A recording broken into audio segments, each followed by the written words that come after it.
नागपुर के धर्मपेट इलाके में घर में घुसकर चोरी और मारपीट की घटना हुई, जिसमें आरोपी ने महिला से सोने की चेन और पर्स छीन लिया। नागपुर पुलिस ने 24 घंटे के भीतर आरोपी को गिरफ्तार कर चोरी का सामान बरामद कर दिया। नागपुर के धर्मपेट इलाके में एक महिला के घर में घुसकर आरोपी ने न केवल मारपीट की बल्कि गले से सोने की चेन छीन ली और पर्स लेकर फरार हो गया। इस घटना के बाद पुलिस ने तेजी से कार्रवाई करते हुए सीसीटीवी फुटेज और गुप्त सूचना की मदद से आरोपी को 24 घंटे के भीतर गिरफ्तार कर लिया। आरोपी के पास से चोरी की गई सोने की चेन और वारदात में इस्तेमाल की गई स्कूटी भी बरामद कर ली गई है। यातील फिर्यादी संजीवनी प्रभाकर देशमुख वय 81 वर्ष राहणार धरमपेठ नागपूर या आपल्या घरी हजर असताना त्या दरम्यान अज्ञात इसम त्याने त्याच्या घरी प्रवेश केला आणि तुमच्या घरामध्ये नितनवरे हे राहतात का, ते घरी आहेत का असं विचारणा करून त्यांनी म्हटलं की बाबा हा नितनवऱ्याचं घर नाही आहे।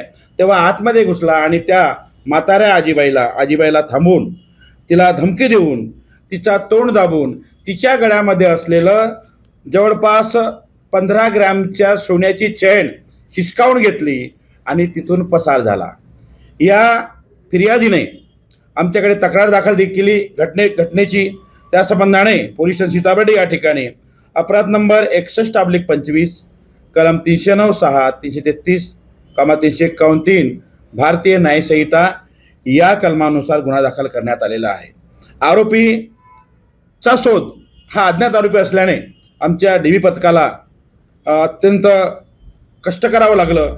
त्यांनी आरोपीच्या शोधकामी शहरातील विविध फुटेज चेक केले। त्या फुटेजच्या आधारे आरोपी हा निष्पन्न केलेला आहे। सागर सुरेंद्र तिवारी वय 20 वर्ष राहणार प्लॉट नंबर 8 आटा चक्की जवळ प्रभूनगर जैताळ नागपूर हा आरोपी असल्याचे निष्पन्न झाले। त्यानंतर आमचे डीबी पथक आहे, PSI शेरकर आहेत, SC मुंडे आहेत, SC वालदे आहेत आणि पोसी प्रशांत भोयर, पोसी चेतन शिंदे या पथकाने अतिशय परिश्रम घेऊन कसोशीने अगदी तात्काळ त्याच तारखेला आरोपीला अटक केलेला आहे।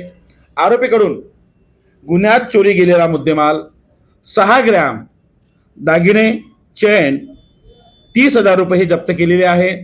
विशेषतः असं की जेव्हा घटना घडली, घटनेच्या वेळी जेव्हा तो पडत सुटला तेव्हा जी काही 10 ग्रॅम जी चेन आहे ती घटनास्थळावर आम्ही जेव्हा सर्चिंग केलं त्या ठिकाणी ती मिळून आलेली आहे आणि ही 6 ग्रॅम चेन तो चोरी घेऊन पसार झालेला होता। आरोपीकडून त्यांनी गुन्ह्यात वापरलेली दुचाकी हस्तगत करण्यात आलेली आहे। सध्या आरोपी PCR मध्ये आहे। येथील डीबी पथकाने अत्यंत खूप चांगली एक माहिती काढून, गुप्त माहिती काढून त्या माहितीच्या आधारे आरोपींना अटक करण्यात आलेली आहे।